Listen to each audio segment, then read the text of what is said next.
Hey guys, कैसे हैं आप सब? मेरे को कमेंट्स में जरूर से बताइएगा। आज जो हम बात करने वाले हैं वो है हमारे चहीते ब्रांड सैमसंग के बारे में। सैमसंग का भी आपने ये जो टाइटल और थंबनेल देख लिया होगा ना, इसके रिलेटेड आपको लगा होगा कि मैं चाइनीज ब्रांड्स को कह रहा हूँ कि वो बहुत अच्छे हैं बट सैमसंग जो है वो बेकार है। बट मैं आपको ये कहना चाहूंगा, सैमसंग जो है वो मेरा फेवरेट ब्रांड है और कुछ सालों में ना कुछ ऐसी गलतियां कर रही हैं जिसकी वजह से कस्टमर्स को लूज कर रहे हैं। कस्टमर बेस जो है इनका, जो मतलब फैन बेस है, वो थोड़ा सा यहाँ पे लूज हो रहा है और वो शिफ्ट कर रहा है चाइनीज ब्रांड्स की तरफ और चाइनीज ब्रांड्स का दबदबा बन रहा है। एंड यहाँ पे कुछ लोग यहाँ पे मतलब सिर्फ बजट नहीं, इवन कि अभी तो फ्लैगशिप के सेगमेंट के अंदर भी चाइनीज ब्रांड्स को यहाँ पे प्रेफर करने लगे हैं सैमसंग का छोड़ के। तो ऐसा हो क्यों रहा है? मैं आपको कुछ गलतियां बताने वाला हूं जो कि सैमसंग कर रहा है। अभी नहीं कर रहा है, ये काफी टाइम से कर रहा है, कुछ सालों से कर रहा है और ये रेपिटेटिव होती जा रही है और ये जो रेपिटेशन है ना, इसकी वजह से काफी ज्यादा प्रभाव पड़ा है। और कुछ मैं आपको ऐसी चीज बताऊंगा जो कि सैमसंग ने बीच में किया और उन्होंने उसके बाद उसको इंप्रूव भी किया। अगर बाकी चीजें में इंप्रूव कर लें तो सैमसंग जो है ना, वो ऐसा दिल में बसा हुआ है लोगों के, एकदम ऐसा ना छाप छोड़ रखी है। और मेरे मन में भी है, वो आपके मन में भी है। जब सैमसंग का नाम आता है तो ऐसा लगता है कि हाँ, अब आएगा मजा, कंपटीशन तो अब मिलेगा दूसरे ब्रांड्स को। बट आजकल सैमसंग कुछ ऐसी चीजें कर रहा है जिसकी वजह से थोड़ा सा ट्रस्ट जा रहा है यार। मतलब वो जो लॉयल्टी थी, ऐसे लगता है कि सैमसंग ही शायद मतलब फैंस के लिए इतना सोच नहीं रहा है या जो भी है। बट लेट्स सी क्या चीजें हैं। चलिए यार, सबसे पहली चीज के बारे में बात करते हैं। सैमसंग यहाँ पे लगता है जैसे कि ना लॉयल सा नहीं है इंडियन फैंस के लिए, क्योंकि यहाँ पे वो बाहर कुछ और करता है, यहाँ पे कुछ और करता है, स्पेशली इन फ्लैगशिप सेगमेंट अगर हम बात करें तो। देखो, जब भी इनकी एस सीरीज आती है, नोट सीरीज आती है, चलो नोट सीरीज तो टाटा बाय बाय खत्म गया हो गई, बट अभी के लिए एस सीरीज के बारे में बात करें तो जब भी ये वाले फोन्स लॉन्च होते हैं तो अमेरिका में आप देखोगे स्नैपड्रैगन के साथ होते हैं और यहाँ पे इंडिया में जब ये आते हैं तो एक्जीनोस के साथ होते हैं। I don't hate Exynos, but अगर आप कंपेयर करेंगे आज तक जितनी बार भी यहाँ पे हमारे पास ये एस सीरीज के फोन आए हैं, वो स्नैपड्रैगन वाले जो यूनिट होते हैं ना, वो ज्यादा अच्छे से परफॉर्म करते हैं एक्जीनोस के मुकाबले में। एक्जीनोस हमेशा हाइप बनाई जाती है कि इस बार स्नैपड्रैगन से बेटर है, इस बार उतना बेटर है, इस बार ये बेटर है, इस बार तो एप्पल के चिप्स को एकदम से तगड़ा कंपटीशन दे देगा।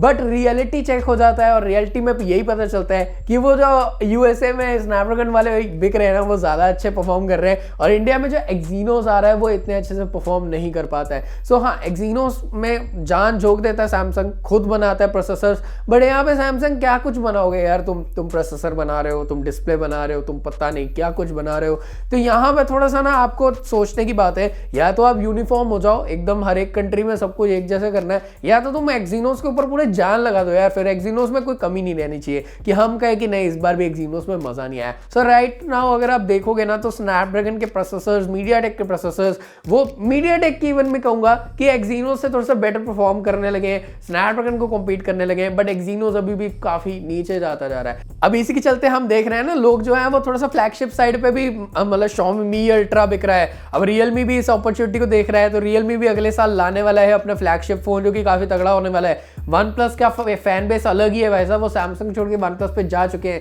सो यहाँ पे सैमसंग को थोड़ा सा सोचने की यहाँ पे बिल्कुल जरूरत है। चलिए एम सीरीज और ए सीरीज के बारे में बात करते हैं। ये जो दो सीरीज है ना, ये थोड़ी सी कंफ्यूजिंग हो चुकी है। ए सीरीज को ऑफलाइन में टारगेट किया जाता है, एम सीरीज को ऑनलाइन के लिए टारगेट किया जाता है और इसी चक्कर में भरसर से हो जाती है।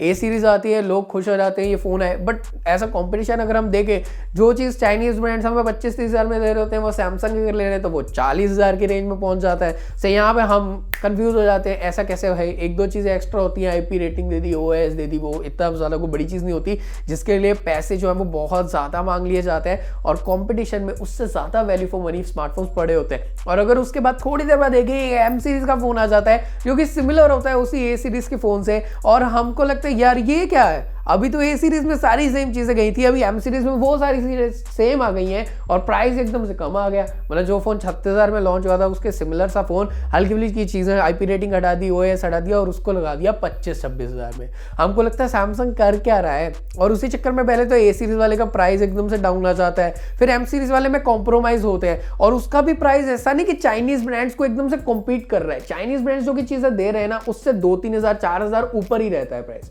तो उसके बाद भी हम सैमसंग पे ट्रस्ट करते हैं, बट सैमसंग फिर भी एम सीरीज की बात करें तो इतना ऑप्टिमाइज नहीं रहता जितने की बाकी रहते हैं। एम सीरीज में आप देखोगे CPU थ्रॉटलिंग भी रहता है, गेमिंग इतने अच्छे से नहीं हो पाती, गेमिंग ऑप्टिमाइज नहीं है, कैमरास बहुत अच्छे हैं बट स्टिल प्लास्टिक वगैरह दे देना, ये सारी चीजें हैं जो कि मतलब सैमसंग अभी भी ना एम सीरीज और ए सीरीज को लेकर थोड़ा सा वियर्ड काम करता है। अभी काफी सालों से एक दिक्कत आ रही है एम सीरीज ए सीरीज से, फोन ऑटोमेटिकली रीस्टार्ट होने लगते हैं, हैंग होने लगते हैं, फ्रीज होने लगते हैं। ये वाली प्रॉब्लम के बारे में मैंने वीडियो भी बनाई थी, अगर आपने नहीं चेकआउट किया आप कर सकते हो। बट ये वाली चीज भी है जिसके कारण ना फैंस काफी ज्यादा ना टूट गए। उनको लगता है कि सैमसंग इतने सालों से इसी चीज के ऊपर काम ही नहीं कर पा रहा। ये प्रॉब्लम बहुत सालों से चली आ रही है और मैंने आपको बताया था गैलेक्सी ग्रैंड 2 के टाइम से चली आ रही है।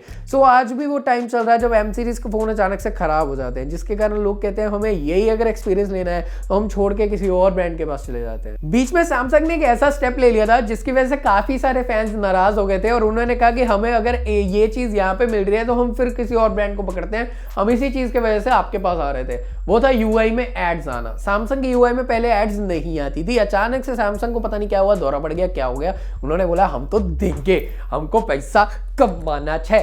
तो पैसा कमाने के चक्कर में सैमसंग ने क्या किया, अपने यूआई के अंदर एड्स देनी शुरू कर दी। अभी फैंस जो थे वो कह रहे थे भैया एड्स तो फिर हम तो MIUI को इसलिए नहीं ले रहे, Realme UI को इसीलिए नहीं ले रहे क्योंकि इसमें एड्स आती हैं, सैमसंग में नहीं आती, तो हमको सैमसंग लेना है। सैमसंग कहता ठीक है हम भी देंगे भाई, पहले ऑलरेडी यार तुम बहुत अच्छा कमा रहे हो, तुम्हारी बहुत अच्छी सेल्स है, तुम बड़ा ब्रांड हो, एक बड़े ब्रांड से हम ये चीज एक्सपेक्ट नहीं करते कि वो एड से पैसा कमाना शुरू करेंगे।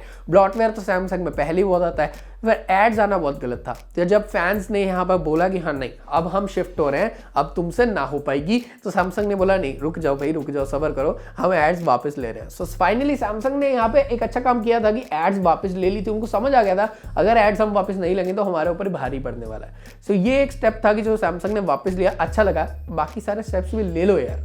प्लास्टिक बैग्स और भी ब्रांड देते हैं बट सैमसंग तो मतलब हद ही कर चुका है। सैमसंग अभी नोट सीरीज का बेस मॉडल आया था उसमें भी प्लास्टिक डाल दिया था और उसके नीचे जितने भी फोन आता है प्लास्टिक ही डाल देता है। ए सीरीज के जितना मर्जी महंगा फोन हो, एम सीरीज का फोन हो, उसमें प्लास्टिक बैग ही आना है। और कंपटीशन में हमें ग्लास बैग मिल रहा है, मेटल फ्रेम मिल रहे हैं, पता नहीं क्या कुछ मिल रहा है और सैमसंग हमें कुछ नहीं दे रहा। यहाँ पे प्लास्टिक बैग वो मतलब सुपीरियर क्वालिटी नहीं दे पाएगा जो ग्लास बैग देता है। अगर हमें प्रीमियम वाला फीलिंग लेना है ना तो यहाँ पे प्लास्टिक बैग से नहीं आ पाएगा। सो इस वजह से भी काफी सारे लोग यहाँ पे परेशान है सैमसंग से। और वहीं अगर आप चाइनीज ब्रांड्स को देखोगे थोड़ा सा ही, अगर आप महंगे, अब कंपटीशन देख लो, सैमसंग अभी भी 852S जो लाया था वो भी प्लास्टिक के साथ। हमें रियलमी की तरफ से, Xiaomi की तरफ से ग्लास बैग देखने को मिल जाते हैं इसी में, इससे सस्ते में, तो लोगों को प्रीमियम वाली फील मिल जाती है। तो लोग कहते हैं why not go with Chinese brands. आज के टाइम पे ना ये सैमसंग क्या कर रहा है, फोल्डेबल्स के ऊपर इतना ज्यादा फोकस कर दिया है इन्होंने, बाकी फ्लैगशिप्स के ऊपर ध्यान देना थोड़ा सा मुझे लगता है कि कम कर दिया है।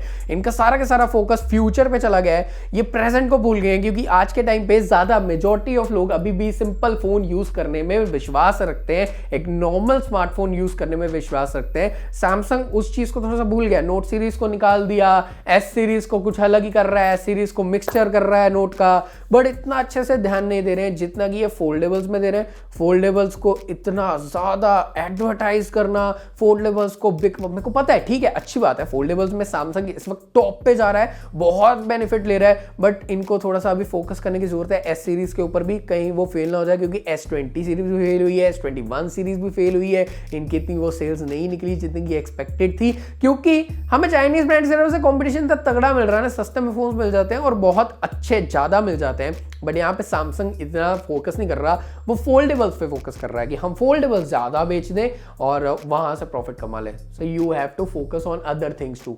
एम सीरीज, ए सीरीज, इस पे भी फोकस बहुत कम है इनका। बजट में तो एकदम से काम खराब हो रखा है, ये बजट के ऊपर ध्यान ही नहीं दे रहे, लोगों को अच्छे फोन मिल ही नहीं रहे। कंपटीशन में अगर आप दूसरे चाइनीज ब्रांड्स को देखोगे बहुत ज्यादा बेटर फोन आते हैं, सैमसंग वो चीज नहीं प्रोवाइड कर रहा। सो यहाँ पे बुरा लगता है। Over priced compromised 5G phones, अभी चाइनीज ब्रांड्स भी थोड़े से कॉम्प्रोमाइज करके 5G देते हैं, बट जब सैमसंग के बारे में बात आती है ना तो वो बेतुके कॉम्प्रोमाइज होते हैं। पहले तो प्राइस एकदम से ऊपर हो जाता है, सैमसंग है तो प्राइस तो देना ही पड़ेगा, बट यहाँ पे कॉम्प्रोमाइज भी छोटे मोटे नहीं होते, बड़े बड़े HD प्लस की डिस्प्ले 20,000 में, या फिर कुछ हरकतें TFT पैनल डाल दिया, कभी कुछ कर दिया, मतलब बहुत ज्यादा नमूनी चीजें होती हैं। सो सैमसंग की तरफ से ये सारी जो चीजें ना वो फैंस को इफेक्ट करती हैं। वो 5G फोन एक अच्छा लेना है तो चाइनीज ब्रांड्स के पास ही जाएंगे। सो यहाँ पे मार्केट शेयर में ना चाइनीज ब्रांड उठते जा रहे हैं, सैमसंग नीचे जाते ही जा रहा है। अभी चाइनीज कंपटीशन को समझने की जरूरत है सैमसंग को। Samsung one of the best कह सकता हूं बिजनेस के अंदर, उनको समझाने की जरूरत नहीं होनी चाहिए। And they are tier 1 brand, वो लेजेंड्स है, लेजेंडरी ब्रांड है। उनको मैं बताऊं ऐसा कतई नहीं हो सकता, उनका अपनी जो टीम है वो काफी कैपेबल है, काफी बढ़िया है। सो आई थिंक सैमसंग को इस चीज को समझना चाहिए, जो गलतियां कर रहे हैं उनको भी सुधार लेना चाहिए। नहीं तो चाइना जो है वो खतरनाक तरीके से आ रहा है, चाइनीज ब्रांड जो है वो खतरनाक तरीके से कॉम्पिटिशन दे रहे हैं। एंड अगर ऐसा ना हो जाए कि सैमसंग की बिल्कुल ही खत्म हो जाए फैंस, है ना, एक टाइम पे आके। सो सैमसंग के फैंस अभी भी बहुत तगड़े वाले हैं, मैं भी हूं। सैमसंग का जब भी कोई फोन आता है मजा आ जाता है, बट थोड़ी चीज़ों पर ध्यान देना चाहिए, नहीं तो चाइनीज ब्रांड्स ऊपर जा रहे हैं।